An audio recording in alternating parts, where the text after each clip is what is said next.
नमस्कार। जय हिंद, जय भारत, वंदे मातरम। देखिए, आज आप लोग को बतलाने जा रहे हैं कि what is branch, explain various types of branches. आखिर ये ब्रांच क्या होता है? Branch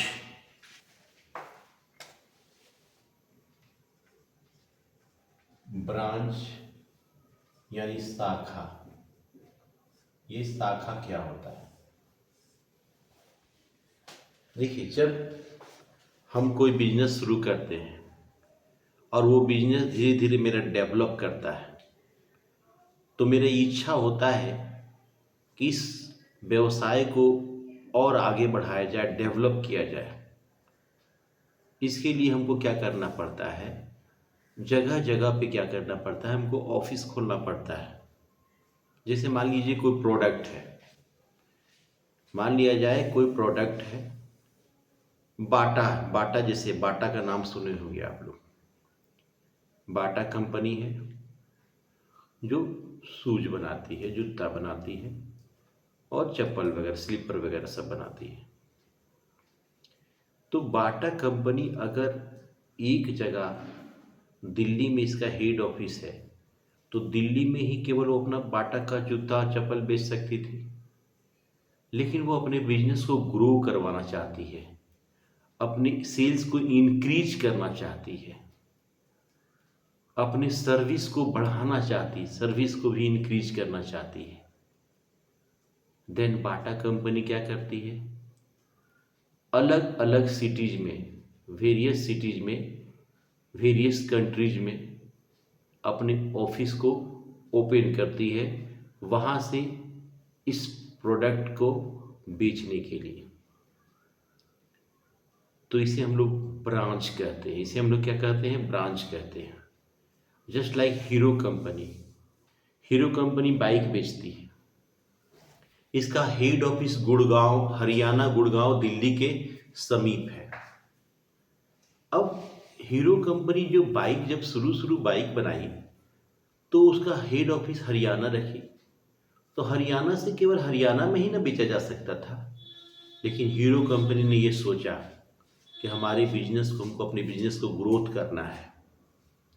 then all over India में उसने अपना एक ऑफिस खोला। लेकिन सारा कंट्रोल क्या होता है? हेड ऑफिस से ही होता है। सारा कंट्रोल किससे होता है? हेड ऑफिस द्वारा ही होता है। तो एकदम सिंपल लैंग्वेज में समझ लीजिए, जब बिजनेस को डेवलप करना होता है, सेल्स को इंक्रीज करना होता है, देन वेरियस सिटीज में office, various cities and various countries में ऑफिस ओपन जब किया जाता है, तो उसे हम ब्रांच कहते हैं। उसे हम क्या कहते हैं? ब्रांच कहते हैं। अब ध्यान देने वाली बात यह है कि ब्रांच कितने तरह का होता है। टाइप्स ऑफ ब्रांच क्या है?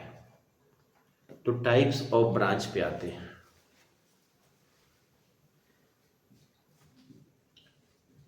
टाइप्स ऑफ ब्रांच, शाखा के प्रकार, शाखा के प्रकार। मेनली ब्रांच दो तरह का होता है। एक होता है इनलैंड, इनलैंड ब्रांच।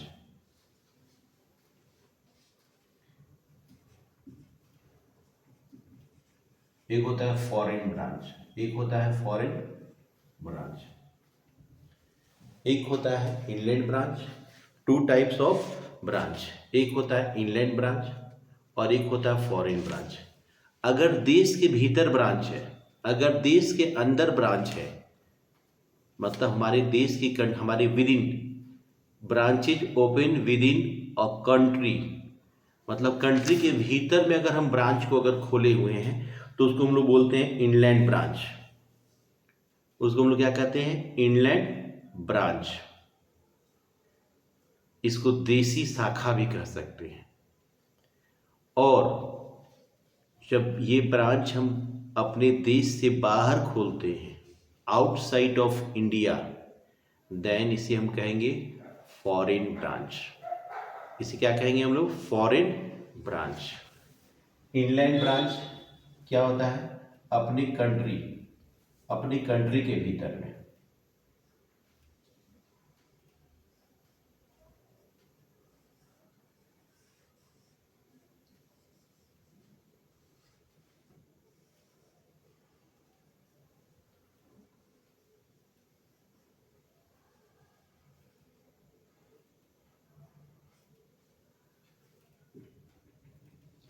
अगर ये इंडिया है, अगर इंडिया के भीतर ब्रांच है, अगर देश के भीतर हमारे जो देश की सीमाएं हैं उस देश के भीतर अगर ब्रांच है तो उसको हम लोग इनलैंड ब्रांच कहेंगे, देसी शाखा कहेंगे। इसको हम लोग हिंदी में कह सकते हैं देसी शाखा।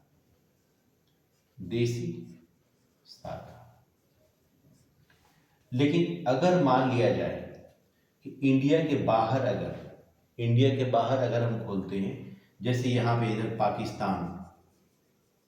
पाकिस्तान हो गया, यहाँ चाइना हो गया, मतलब देश के अपने सीमाओं से बाहर आउटसाइड ऑफ इंडिया ब्रांच खोला जाता है तो उसको हम क्या बोलेंगे हम फॉरेन ब्रांच कहेंगे। परीक्षा में मोस्ट इंपोर्टेंट क्वेश्चन आता है, पूछ देगा फॉरेन ब्रांच क्या है, पूछ देगा इनलैंड ब्रांच क्या है। तो अगर देश की सीमाओं के भीतर अगर ब्रांच है तो उसको हम लोग बोलेंगे इनलैंड ब्रांच। अगर देश की सीमाओं के बाहर ब्रांच है, outside of country, is called foreign branch. जैसे फॉरेन ब्रांच का एग्जांपल मान लीजिए, बताते हैं। मान लीजिए फॉरेन ब्रांच, ये हेड ऑफिस मेरा दिल्ली में है, हेड ऑफिस दिल्ली में है, और इसके branches USA United state America में है, यूएई इंग्लैंड में है, ठीक है, पाकिस्तान में है,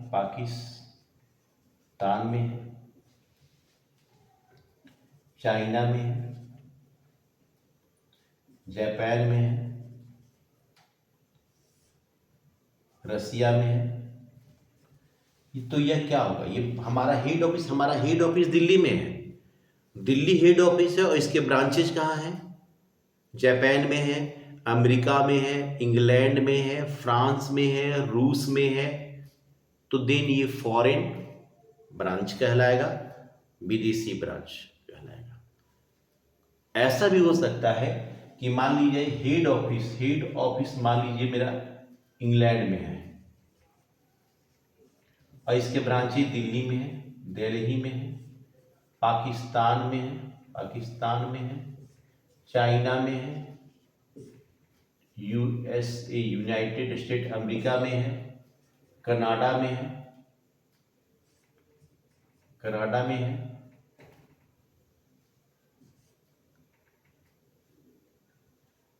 जापान में है। तो देखिए, ध्यान दीजिए, हेड ऑफिस इंग्लैंड में है और इसके ब्रांचेज अदर्स कंट्रीज में है, देन ये फॉरेन ब्रांच है। तो सीधी सी बात है, अगर देश के भीतर ब्रांच है तो उसको हम बोलेंगे देसी शाखाएं। जब देश से बाहर ब्रांच है तो इसको बोलेंगे हम विदेशी शाखाएं। तो मेनली ब्रांच कितने तरह का होता है? Inland branch and foreign branch. 2 types of branch, inland branch and foreign branch. Inland branch also 2 types. inland branch is also 2 types। देसी शाखा भी 2 तरह का होता है। देसी शाखा भी 2 तरह का होता है।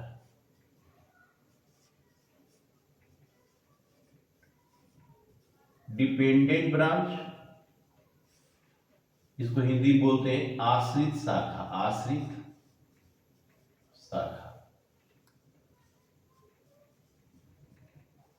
आश्रित शाखा। इंडिपेंडेंट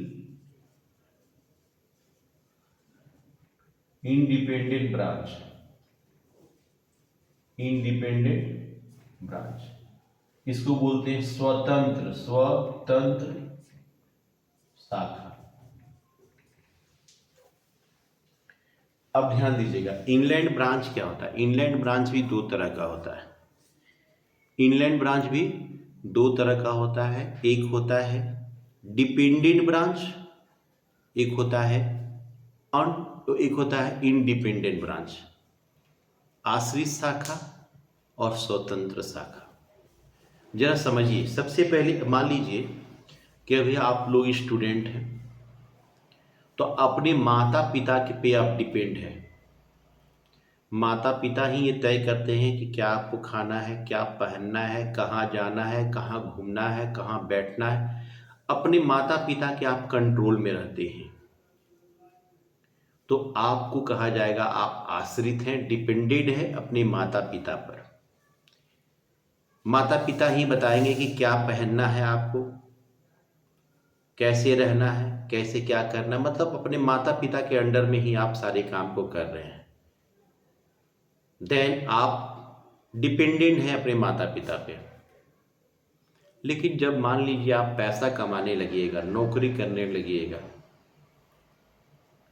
देन आप अगर पैसा कमाने लगते हैं, तो आपकी मेहनत से जब पैसा आने लगती है, तो आप उस पैसे से अब आप तय करने लगते हैं कि हम क्या खाएंगे, क्या पहनेंगे। तो आप उस समय क्या हो जाते हैं इंडिपेंडेंट हो जाते हैं, स्वतंत्र हो जाते हैं। क्योंकि आप खुद कमा रहे हैं, तो कमाई को कैसे खर्च करेंगे वो आप अपना तय करते हैं। लेकिन जब तक आप पैसा नहीं कमा रहे हैं, तो मम्मी पापा के अंडर में आप पढ़ रहे हैं, लिख रहे हैं, तो मम्मी पापा के अंडर में आप रहते हैं। वही चीज़ यहाँ पे भी है। डिपेंडेंट ब्रांच, डिपेंडेंट ब्रांच क्या होता है ना, वह ब्रांच जो पूरा हेड ऑफिस पे डिपेंडेंट होता है। हेड ऑफिस उसका कंट्रोल में रखता है। हेड ऑफिस ही ये तय करता है कि आपको कितना माल बेचना है, कितने रुपया में बेचना है, और कब माल बेचना है आपको। सारा तय कौन करता है, हेड ऑफिस करता है। मतलब हेड ऑफिस के कंट्रोल में ही सारे काम को कर, जो वह ब्रांच जो हेड ऑफिस के कंट्रोल में ही सारे काम को करता है। All activity done by according to head office, then dependent branch, then called dependent branch. मतलब कि वह शाखा जो हेड ऑफिस के आदेशानुसार सारे कामों को जब करती है, तो वैसे शाखाओं को हम आश्रित शाखा कहते हैं, डिपेंडेंट ब्रांच कहते हैं। और आते हैं अब इंडिपेंडेंट ब्रांच पे। इंडिपेंडेंट ब्रांच जिसको कहते हैं स्वतंत्र शाखा। इंडिपेंडेंट ब्रांच क्या होता है ना, हेड ऑफिस क्या करता है, ये राइट दे देता है, अधिकार दे देता है ब्रांच को कि भाई अपने हिसाब से आप काम कीजिए। हेड ऑफिस उसको स्वतंत्र कर देता है कि अपने हिसाब से आप सामान बेचिए, अपने हिसाब से जो करना सो कीजिए, अपने हिसाब, अगर हमसे सामान लेना है तो आप हमसे सामान लीजिए, अगर आपको जरूरत पड़ता है तो मार्केट से सामान भी खरीद के आप बेच सकते हैं। इसका मतलब अगर शाखा अपने हिसाब से सारे काम को करने लगे, उस पे हेड ऑफिस का नियंत्रण नहीं हो, ठीक है। हेड ऑफिस का कंट्रोल अगर उस ब्रांच पे अगर नहीं है, और ब्रांच क्या करती है, अपने हिसाब से सारे काम को करती है। कितना सामान बेचना है, क्या करना है, किस मूल्य पे बेचना है, सारे अपने हिसाब से अगर कोई ब्रांच करता है ये काम, तो इसको बोलते हैं हम इंडिपेंडेंट ब्रांच, स्वतंत्र शाखा कहते हैं। फिर से सुनिएगा, ध्यान दीजिएगा। जब बिजनेस का ग्रोथ शुरू हो जाता है, तो और बिजनेस को डेवलप करने के लिए, ठीक है, वेरियस सिटीज़ में एंड वेरियस कंट्रीज में ऑफिसेज खोले जाते हैं, ताकि सेल्स को इंक्रीज किया जा सके और बिजनेस को डेवलप किया जा सके। तो वेरियस सिटीज़ में जो office, various cities and countries में जो ऑफिस खोले जाते हैं, उन ऑफिसों को हम ब्रांच कहते हैं, शाखा कहते हैं। ब्रांच दो तरह का होता है, इनलैंड ब्रांच होता है एंड फॉरेन ब्रांच होता है। देसी शाखा होता है और विदेशी शाखा होता है। जो देश के भीतर जो शाखाओं को खोला जाए, तो जो देश के भीतर में शाखाएं होती हैं उसे हम देसी शाखाएं कहते हैं, और जो देश से बाहर होती हैं, हमारे कंट्री के आउटसाइड ऑफ कंट्री अगर कोई ब्रांच है तो उसे हम फॉरेन ब्रांच कहते हैं। Inland branch with two types of inland branch, dependent branch and independent branch. Dependent branch आश्रित शाखा, वह शाखा जो हेड ऑफिस के कंट्रोल में सारे काम को करती है, उसे हम आश्रित शाखा कहते हैं, डिपेंडेंट ब्रांच कहते हैं। वह शाखा जो अपने हिसाब से सारे ब्रांच की एक्टिविटी को करती है, ठीक है, उसको ये राइट दे देता है, हेड ऑफिस ये राइट दे देता है कि भैया आपको जैसे मन है वैसे काम कीजिए, ठीक है, आपको जितना सामान बेचना है बेचिए, जितना रुपया के हिसाब से बेचना है बेचिए। सारी चीज़ अगर हेड ऑफिस को राइट दे देता है ब्रांच को, देन उस ब्रांच स्वतंत्र होकर काम करता है, तो उस पर हेड ऑफिस का कंट्रोल नहीं रहता है, उसे हम बोलते हैं इंडिपेंडेंट ब्रांच। तो ये बहुत मोस्ट इम्पोर्टेंट क्वेश्चन है, परीक्षा में पूछ सकता है कि what is branch, explain various types of branch. तो इसको बढ़िया से ध्यान देना है, आपको बढ़िया से पढ़ना है, और ये क्वेश्चन आएगा ही। अगर ये क्वेश्चन, ध्यान से सुनिएगा, अगर ये क्वेश्चन अगर लॉन्ग क्वेश्चन आएगा, 15 मार्क्स का अगर क्वेश्चन आएगा तो पूरा एक साथ क्वेश्चन आएगा, what do you mean branch, explain various types of branch. शाखा खाता से आप क्या समझते हैं, इसके विभिन्न प्रकारों का वर्णन करें। अगर शॉर्ट क्वेश्चन आएगा 5 नंबर का, 5 मार्क्स का, देन अलग से पूछ देता है कि व्हाट इज फॉरेन ब्रांच पूछ देगा, व्हाट इज इनलैंड ब्रांच पूछ देगा, व्हाट इज डिपेंडेंट ब्रांच पूछ देगा, व्हाट इज इंडिपेंडेंट ब्रांच पूछ देगा। जो पूछेगा हम लोग लिख देंगे। अगर इस क्वेश्चन को हम लोग कंप्लीट कर लेते हैं तो इससे रिलेटेड जो भी क्वेश्चन आएगा उसको हम लोग लिख सकते हैं। तो इसको ध्यान से देखना है, आप लोगों को ध्यान से समझना है इसको। फिर मिलते हैं अगले लेक्चर में अगले क्वेश्चन के साथ। तब तक आप स्वतंत्र रहें, खुश रहें, प्रसन्न रहें।